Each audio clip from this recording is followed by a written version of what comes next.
نبوت زندہ باد، جسم میں جب تک جان رہے یہ تیرا ایمان رہے، جسم میں جب تک جان رہے یہ تیرا ایمان رہے، سدا رہے یہ تجھ کو یاد ختم نبوت۔ مل کر نعرہ لگے سارے حضرات، ہاتھوں کو لہرا کر، ختم نبوت زندہ باد، ختم نبوت زندہ باد، ختم نبوت زندہ باد، ختم نبوت زندہ باد۔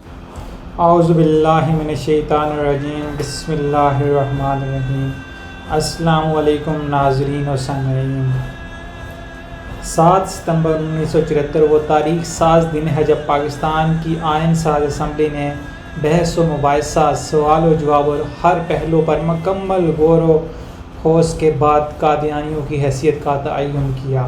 وہ متفقہ طور پر انہیں غیر مسلم اقلیت قرار دیا۔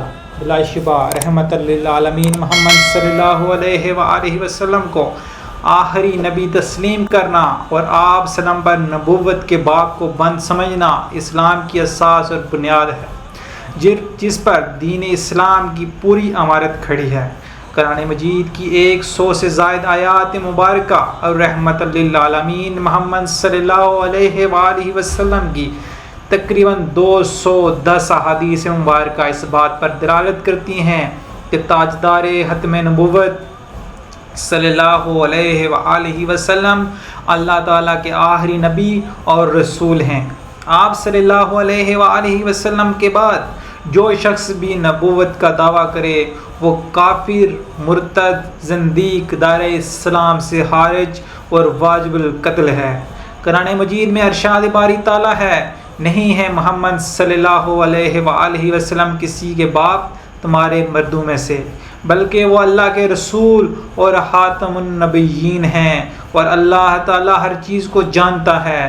سورہ احزاب آیت نمبر 40۔ اس آیت کریمہ میں اللہ تعالیٰ نے اپنے پیارے محبوب محمد مصطفیٰ احمد مجتبیٰ کا نام مبارک لے کر فرمایا کہ میرے محبوب صلی اللہ علیہ وآلہ وسلم خاتم النبیین ہیں۔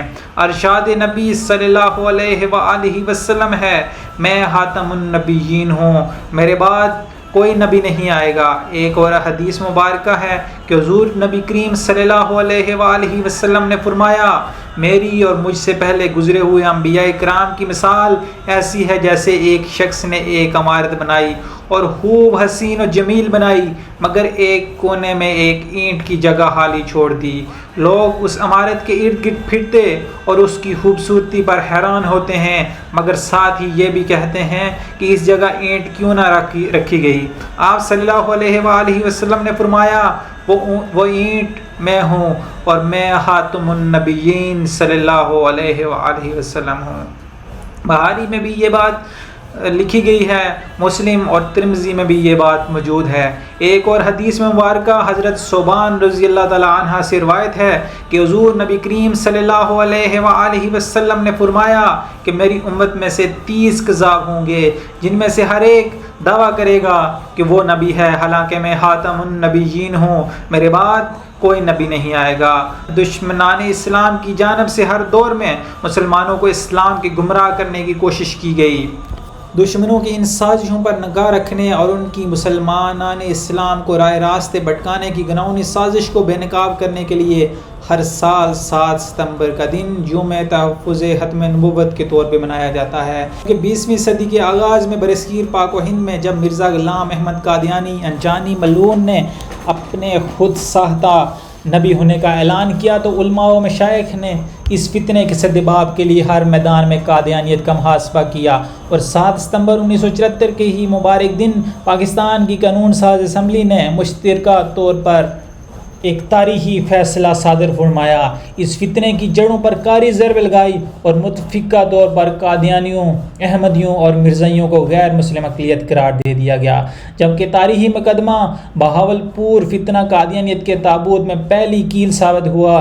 اس مقدمہ کا خلاصہ یہ ہے کہ تحصیل احمد پور شرقیہ ریاست بہاولپور میں عبدالرزاق نامی شخص مرزائی ہو کر مرتد ہو گیا، اور اس کی منہوہ غلام عائشہ بنت مولوی الہی بخش نے اپنے باپ کے توسط سے 24 جولائی 1926 کو احمد پور شرقیہ کی مقامی عدالت میں فسخ نکاح کا دعویٰ دائر کر دیا۔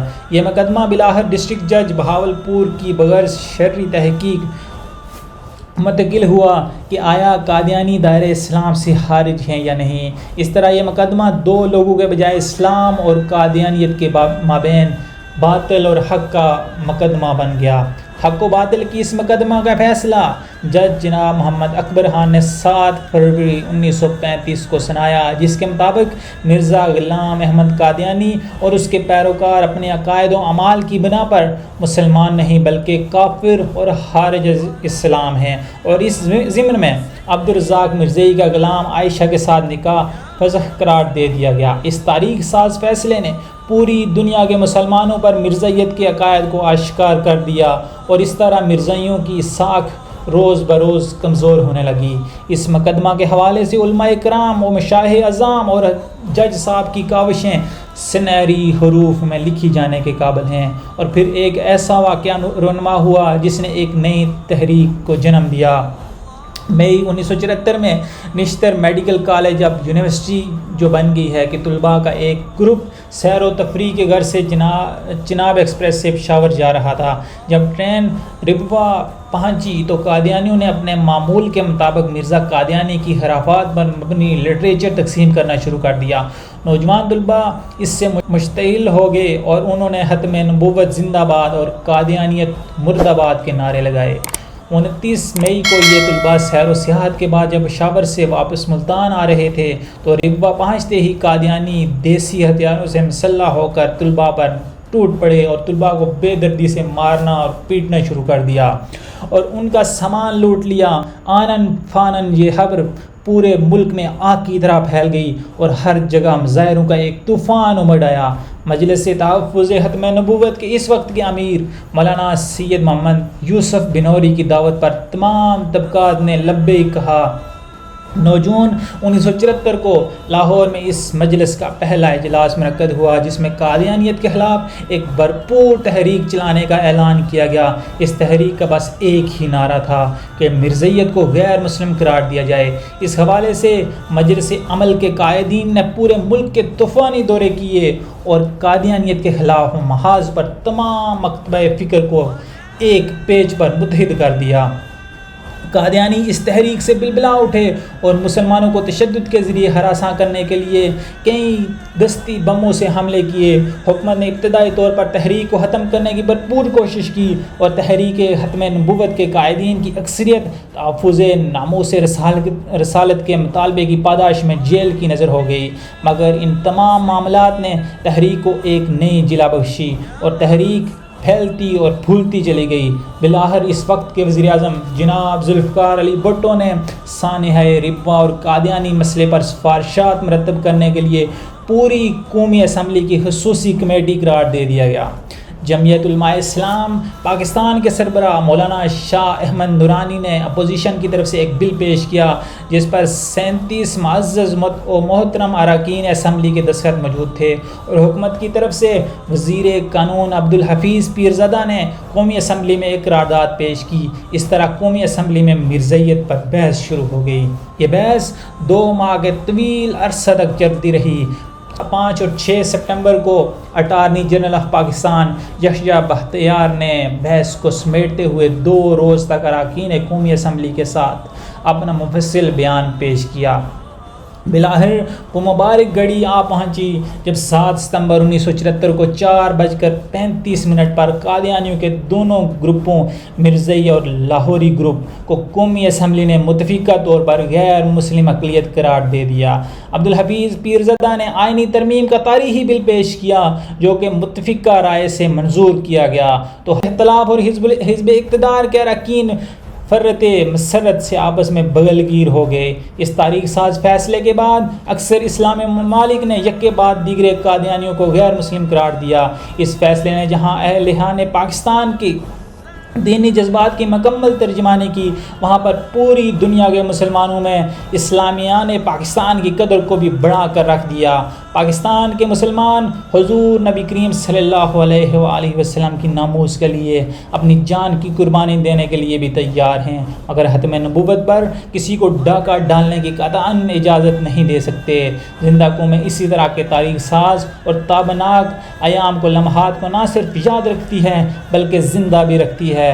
17 فروری 1983 میں مجلس تحفظ ختم نبوت کہ ایک مبلغ محمد اسلم قریشی کو مبینہ طور پر مرزا طاہر کے حکم پر مرزائیوں نے اغوا کیا، تو یہ واقعہ ایک بار پھر تحریک کا سبب بنا۔ اس تحریک کے سبب صدر جناب ضیاء الحق نے 26 اپریل 1984 کو امتناع قادیانیت آرڈیننس جاری کیا، جس کے مطابق قادیانیوں کی تبلیغ و تشہیر، قادیانیوں کا خود کو مسلمان ظاہر کرنا، اذان دینا، اپنی عبادت گاہوں کو مسجد قرار دینا اور شاعر اسلام استعمال کرنے کو جرم قرار دے دیا گیا۔ 7 ستمبر کا دن پاکستان کے مسلمانوں کے لیے خصوصی طور پر اور دنیا کے کونے کونے میں بسنے والے مسلمانوں کے لیے تحفظ ختم نبوت کے عزم کا ایک یادگار اور تاریخی دن ہے۔ اللہ رب العزت سے دعا ہے کہ یا اللہ ختم نبوت پر ہمیں چلتے ہوئے زندگی دے اور ختم نبوت پر ہی ہمیں موت دے، آمین۔